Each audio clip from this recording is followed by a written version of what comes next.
What's going on, everybody? This is MDENT313, and I'm back at y'all with another one. I'm still devastated about my Lions. I'm sick about it, but that's a topic for another day. What I want to talk about is certain legends in the sport of boxing, right? Guys like Mike Tyson, guys like Oscar De La Hoya. But right now, I want to talk about specifically Bernard Hopkins. These guys, man, are so unhonest. Oh, Floyd Mayweather as well, but for this particular video, Bernard Hopkins, these guys are so unhonest, and they come across as haters. And it's the difference between giving an honest assessment and an honest critique versus just flat out hating, to me, in my personal opinion, right? What's the difference, right? What do I define as a hater? What I define as a hater is someone who's trying to accomplish either as much as you or more than you, and you are trying to discourage them from accomplishing that feat. Now, one of the guys, we know Floyd Mayweather is notorious for this, but Bernard Hopkins, I want to talk about him. He did an interview talking about, because the interviewer asked him, what do you think about Terence Crawford versus Canelo Alvarez? And Bernard Hopkins, he come out and he say, well, listen, it's a dangerous fight. I understand Terence Crawford is doing it for a money grab, as if Terence Crawford don't believe in himself. He say he's doing it for a money grab, and it's dangerous. Your health is on the line. Why risk dying in the ring for a payday? And it's one thing to assess something or give your honest critique of something, but it's a difference when you're hating. And this is why I believe it's hating, in my personal opinion.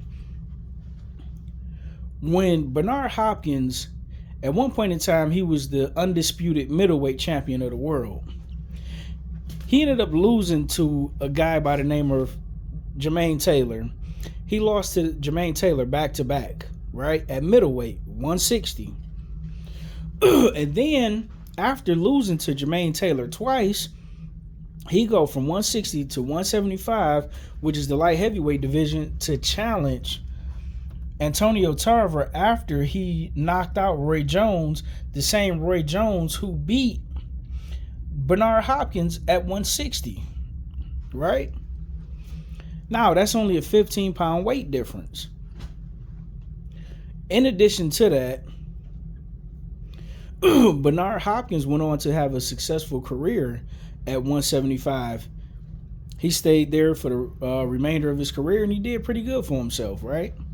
And that was an amazing feat to go up there and beat a great fighter like Antonio Tarver. Antonio Tarver, when you think of him, his name may not be as sexy as beating, a Roy Jones or beating a Manny Pacquiao or Oscar De La Hoya. But Antonio Tarver is one of the greatest fighters of all time, whether you like it or not. Now, Terence Crawford is attempting to do the same thing. He was undisputed at 140.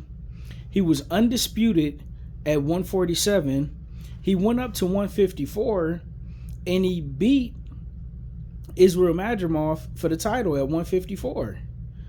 Now he's trying to dare to be great to go up to 168, which is a 14-pound weight difference.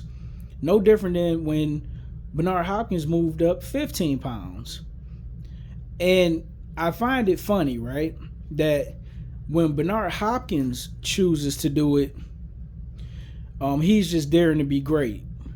And he's trying to solidify his legacy. But when Terence Crawford is attempting to do it, he's worried about his safety, and he's only doing it for a money grab. And what's even more hilarious about this situation is, right, because it's really the same thing, but in actuality, Bernard Hopkins' situation would have been more dangerous because Antonio Tarver has never fought below 175, whereas Canelo Alvarez started his career off at 147. So it's not even like Canelo Alvarez is a natural 168 pounder, which is why like 90% of the other 168 pounders he fight, he's the smaller man. So you can move up from middleweight 15 pounds to fight a natural light heavyweight. A natural light heavyweight. A guy who's never fought below that.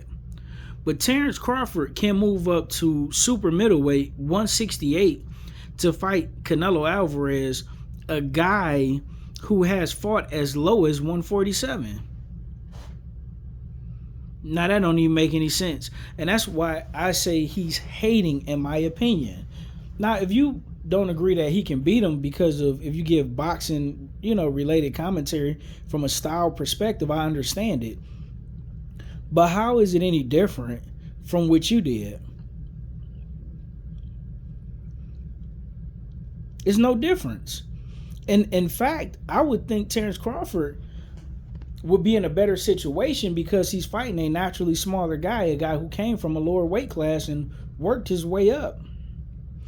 In addition to that, Bernard Hopkins, you lost twice to Jermaine Taylor before you moved up. You moved up and directly fought Antonio Tarver, coming off 2 losses. Terence Crawford has yet to lose. So why can't he do it? Why when he do it, it's a money grab, but when you do it, I'm fighting for legacy. And this is why a lot of times, a lot of the younger guys don't listen to a lot of the older guys, because it looked like you're trying to prevent them from accomplishing greatness so that you could say, well, I was the only one to do this. I was the only one to do that. The only retired legendary fighters that I see that's, not only giving game, but giving a fair and balanced critique of everybody are guys like Andre Ward, guys like Roy Jones Jr., guys like Lennox Lewis, guys like Evander Holyfield, guys that's really looking at things from a boxing perspective with no agenda and no allegiances to nobody, and giving a fair and balanced criticism and critique of what they see. That would be like Roy Jones, who fought as low as 154, moved all the way up to heavyweight. That'd be like Roy Jones telling somebody else, that'd be stupid for you to do it, even though we watched him do it. And that's why when they asked Roy Jones his opinion of Terence Crawford moving up to fight Canelo Alvarez, this is what he said. He said, listen, it's a dangerous fight, but it's a winnable fight for Crawford. As long as you moving up in weight, you'll be okay. The problem is once you move up in weight, when you're trying to move back down in weight, you're breaking down a lot of muscle, which weakens you, and it hurts your punch resistance, and it drains you. So he said as long as Terence Crawford continues to move up, he'll be fine. And that's an honest, fair, balanced criticism. But how you gonna tell somebody to not do the same thing that you did when we watched you do it and be successful at doing it? That'd be like you being in a situation where you're not doing good financially, right?